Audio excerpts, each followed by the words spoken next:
Good morning everyone. Ayan, nagkita-kita na naman po tayo. Narito na naman tayo sa ating devotional journey. Siyempre, sobra tayong nagagalak at natutuwa sa araw na ito. Araw ng Martes dito po sa lugar ng Canada, pero Miyerkules po dyan.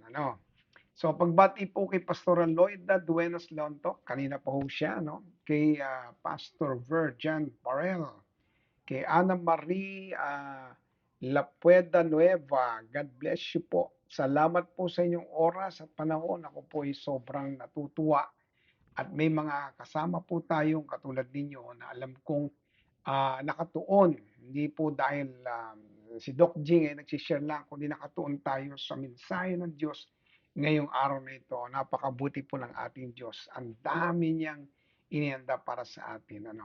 Marilu Abril, thank you very much. At si Jen Barista, God bless you. Pastora, yan. Praise God. Sally De Lara, Pastora John Nicolas Lontok, God bless po sa inyong lahat. Nakakatuwa naman ang Diyos. Si Rev May Asensi Babia Jocelyn Ocho, God bless you. Yan. Sige lang, tuloy-tuloy lang po tayo. At share-share na agad para marami na kaagad na makatanggap nitong ating pag-uusapang devotion ngayong araw na to. Feli Alvarez. Ayan. Siguro nagtataka tayo, bakit yung mga tinuturo ni Doc Jing pang believers lang ata. Kaya naman, parang ang bababaw naman, hindi naman ganun kalalalim. Kasi nga, devotion po ito. Inaalam natin kung anong mensahe ng Diyos sa atin. Kung minsan naman may napapasingit na malalim-lalim ng konti.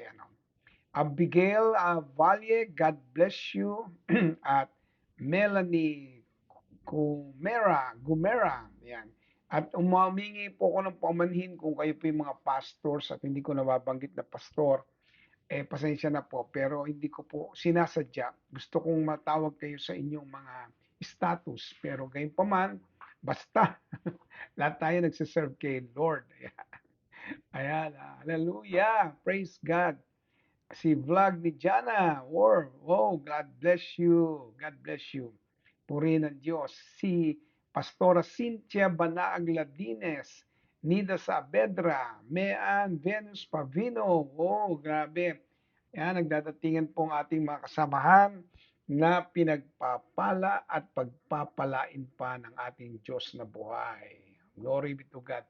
Isa pong matinding pagbati sa inyong lahat na hindi maubos na pagpapala at himala ng Diyos. Si Angie Racelis at para praise God at si Baby Rosel, ang baby ng Winnipeg. Hindi po yan nagbabago, baby pa rin. Lagay na po natin yung ating verse for today. May narinig at bumalik. Nakarinig siya, tapos biglang bumalik. Ruth chapter 1 verse 6. Then Naomi heard in Moab. Ito yan, narinig niya, no?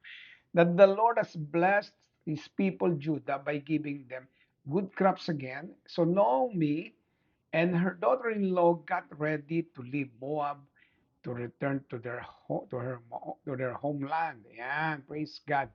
Ang Diyos ang magpapala sa kanyang salita na ating pong narinig. At pagbabati muna tayo ulit ha. Rev Nova Magnaye Tapat, God bless you. Bless na bless si Darwin at si Atelina or Angel de Chavez Lontok, Boji Rodas, Ate Marite Cruzado, si Badetsky Arcangel, God bless you.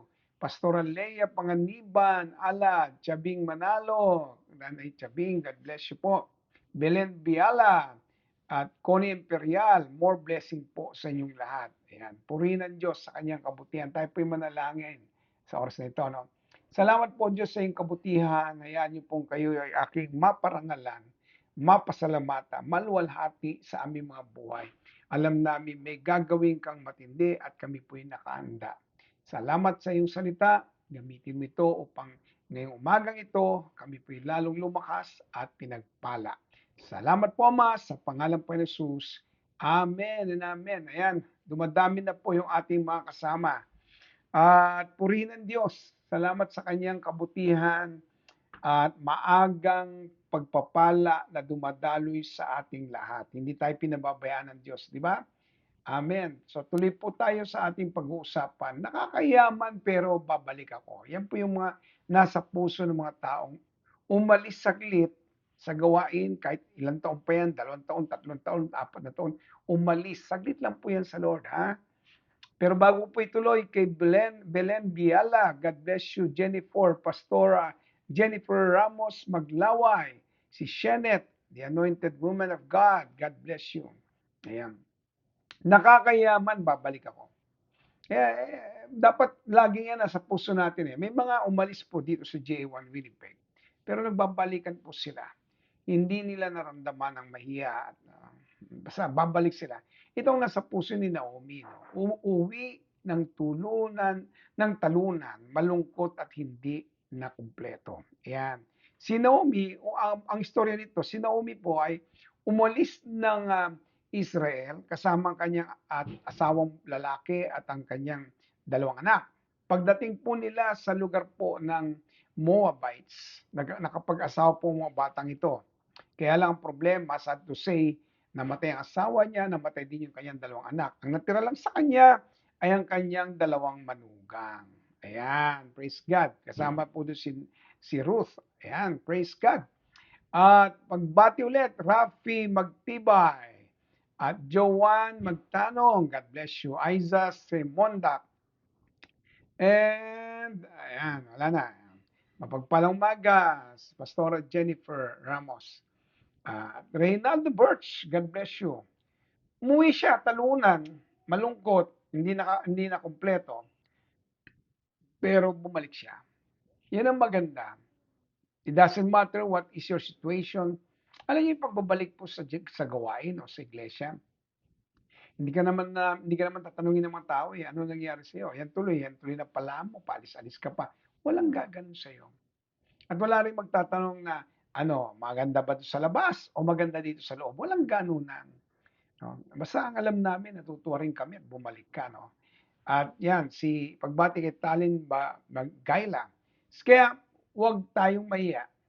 May narinig tayo, may ginagawa ang Diyos sa church. Narinig natin matindi yung kilos ng Diyos sa church.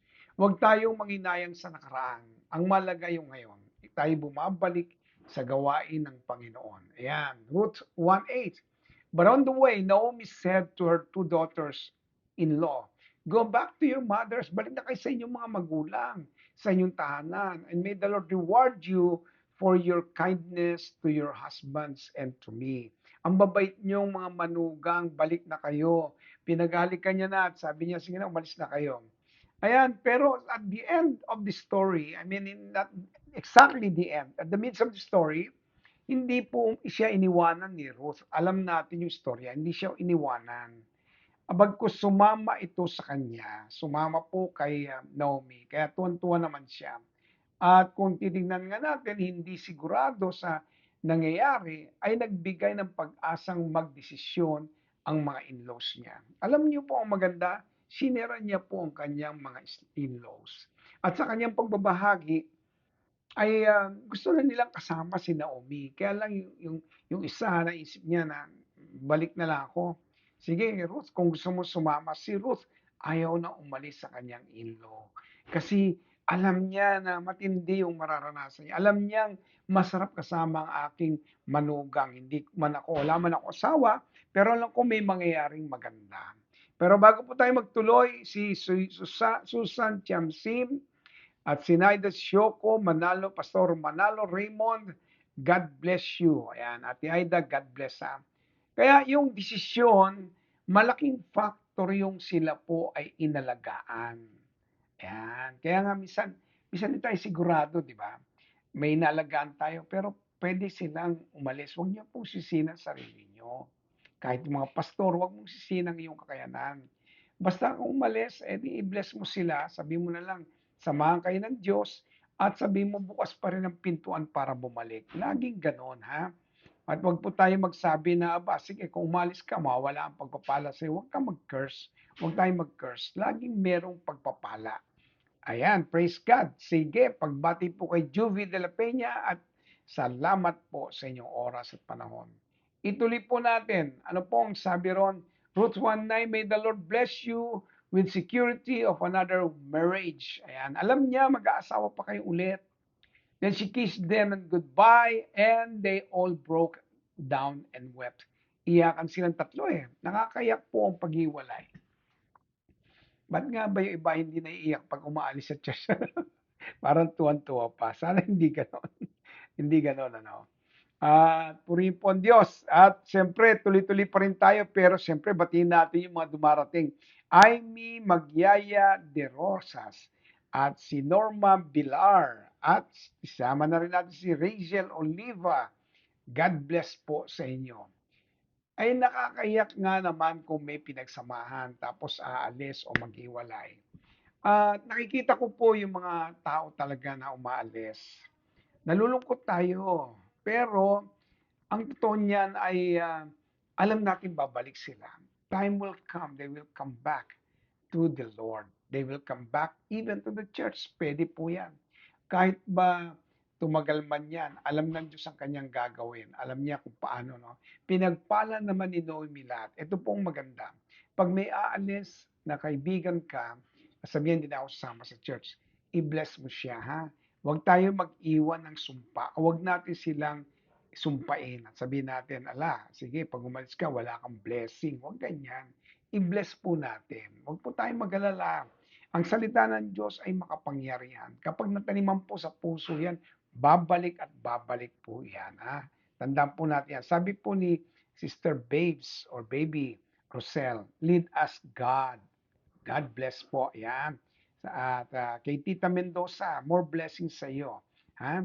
Praise the Lord. At siyempre, ang ating kapatid Elena Makatangay, more blessings sa iyo. Si Francie Pastera, God bless you. Ituloy po natin ang ating pinag-usapan sa pagbabalik. Sana laging excited ang mga tao. Ito na nga po ang dapat nating malaman. Ayan. Sabi ni Lorena Alsanse Encheta, blessed morning po. True po yan, Reb. Pag isang tayo bumalik sa church or kay Lord, sobrang saya ng ating Panginoon. At tayo din naman dapat maging masaya. Ayan. Huwag natin siya na sabihin natin kasi palis-alis ka pa. Huwag ganyan. Sa pagbabalik, sana laging excited lahat ng tao. Lahat ng tao dapat, woo! Ay, bumalik ang ating kapatid. Yes. Parang nung Saturday lang may dumating bigla. Kami pong lahat ay natuwa ay sobrang saya namin. Ayan, hopefully tuloy-tuloy na sana. No? At alam natin may gagawin ng Diyos. Napakabuti po ng Diyos. Ang dami niyang gustong gawin lalo na kapag binabalik niya ang ating mga mahal sa Panginoon. Ayan. Ruth chapter 1 verse 19. So the two of them continued. Sumama ngayon si Ruth kay Naomi. Naglakbay sila. When they came to Bethlehem, the entire town was excited by their arrival. Is it really Naomi? Si Naomi nga ba yan? The woman asked. Bakit tinatanong? Nag-iba kasi itsura ni Naomi. Pero ang malaga, Lord, balik, balik, balik. Yan. Share beer, God bless you. Sa magandang amen. At Badetsky, yes, lead them. Ibabalik ng Diyos ang mga nawawala. 2026 ay panahon po ng pagbabalik sa ating Panginoon ng napakaraming tao, pamilya, magbabalikan po sa Panginoon. Ito pong mga nakaraang mga buwan, ang dami po nagbalikan sa church. Mag-asawahan, pamilya, ayan. At nagdadala pa sila ng mga tao sa ubasan o sa gawain ng ating Panginoon. Nakakatuwa po ang Diyos. Sobra tayo natutuwa kasi panahon ito ng pagbabalik na sa ating Panginoon. Ayan. At ang sabi, Ruth 1:22, so Naomi returned from Moab and accompanied by her daughter-in-law Ruth and the young Moabite woman. They arrived in Bethlehem in late spring at the beginning of the barley harvest. Alam niyo ang isang nakakatuwa, bigla akong kinalimutan doon. Ang nakakatuwa sa pagbabalik ay ginagawa niyang barley harvest ito. Barley harvest para kay Lord. Pag bumabalik ang isang tao, bumabalik sa gawain, ayan, nagiging barley harvest po yan. Pagbati po kay Alice Barrias at Brother Sister Flor at Remy Manalo, Danny Abat, Wendy Kalapguan, more blessing po sa inyong lahat. Wag grabe. No? Pag bumabalik, tinatawag ito ng Lord na barley harvest. Sabi rito, they arrived in Bethlehem, in late spring. Yan, bandang March, April yan eh. Yung late spring. At the beginning of the barley harvest. Yung pasimula na tinatawag nating barley harvest. Pagbati po rin kay Rev Jess Custodio, kay Jared Eloso, ay salamat sa inyong pagdating. Ano, yan, bumalik. Praise God. Ituloy po natin. Barley harvest means divine provision, hope, and redemption. Pag may bumabalik, thank you Lord, barley harvest ito. Lagi mo sasabihin yan. Meron namang gagawin ng Lord na divine provision for that man, for that people. Even the entire church, even the entire lahat ng barkada, nagkakaroon sila ng divine provision, nagkakaroon ng pag-asa, nagkakaroon ng redemption. It will flow like a powerful love of God. Sabi ni Shenet, thank you Lord Jesus for your great love. Amen. Salamat dyan. Ano? At ang sabi pa nga where God finally evaluates our readiness and reliability for going to the place of our destiny. Kasi pag bumalik yung tao, inihahanda niya ito at nagiging handa siya at nagiging reliable na ngayon sa pagbabalik. At at papunta doon sa lugar ng kanyang destiny. It's not yet too late. Sabihin natin sa mga taong yan, hindi pa uli ang lahat. You're on time. You're on time. You are on the barley harvest. You're on time. You are blessed. Ayan, praise God. Woo! Grabe na ito. At pagbati kay Myra Sitoy Luage, God bless you. Purihin ang Diyos. Yes, Lord. Binubuksan namin ang mga pintuan namin sa maraming taong babalik sa gawain mo, Panginoon. We declare a barley harvest in our church. Janus, God bless you. At sa pinale, ang pagbabalik, pagbabago ng istorya at papunta sa paganda. Lahat ng binabalik at bumabalik sa gawain. Ito po yung pagbabago ng istorya ninyo.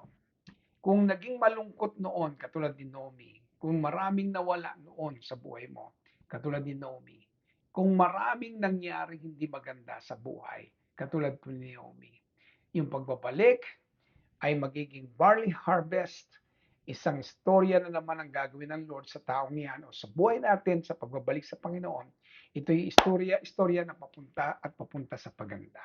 Paganda ng paganda at lalong pinagpapala. Woo! Glory to God! Ayan, pagbati kay Dixie Bores. At, ayan, good morning po sa Sister Myra. Ayan, napasigaw na to Sister Flor. Hallelujah. Purihin ng Diyos. Si Gary Franco. Ayan, amen. Praise God. We claim it. Lord, for the great harvest. Ayan, praise God. At si Ferdinand de los Santos, Boji Rodas, Vina Kibuyen, at si, yan, praise God. Yan, we receive the barley harvest in Jesus' name. Amen. Dadaling yan, papunta tayo lahat dyan. Lalo pa. Lalo pang maraming parating. Yan, paganda ng paganda ang storya.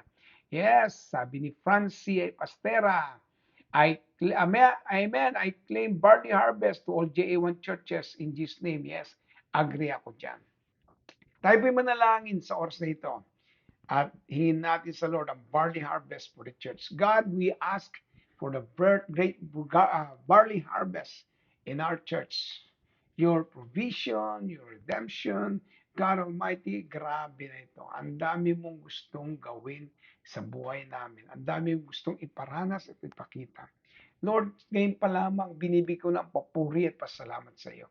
Matindi po ang aming tatahakin, isang bagong istorya, isang bagong pangyayari sa maraming bagay na gagawin mo. I declare, Lord, ang dami pong bukas na pintuan ng JA1 at makakaranas ng matinding harvest for your glory alone. Oh God Almighty, I really bless your name, Lord. Oh Lord, continue to bless these people. Continue to release upon them your love, your power, your presence. Continue to be with them for your glory alone. Thank you so much, Father God. Sobra po kami nagpapasalamat. Sobrang ganda ang plano mo. Sobrang ganda ang magaganap sa aming lahat. So we give you all the praises, the honor and the glory in Jesus' mighty name. Amen and amen. Ayan. Naku, ang dami na. Tabunan na iba, oh. Sa dami naman ng nagdatingan ulit. Ayan, nagsamahan, nakasama natin. Ano? Okay, si Eunice Sara Reyes, Erlinda, ayan, Pastora Erlinda, at si, ano pa ba? Meron pa. Si Tobat Annabel, God bless you. At, ayan, dami nagsipag-amen, no? Glory be to God. Purihin po ang Diyos. Salamat po sa inyong matinding pag-amen na sinamahan tayo na si Gary Franco at purihin ang Diyos. Si Remy Manalo, Amy De Rosas, Wendy Calaguan. Ayan, salamat po. Salamat po ng marami. Tandaan natin, tandaan natin, the best is yet to come. And I love you all. God bless everyone. Sobra po akong natuwa ngayon. Basta barley harvest tayo. Maraming paparating, maraming magbabalikan sa Panginoon. Hallelujah. God bless po. Samahan po kayo lagi ng ating Diyos. God bless you po.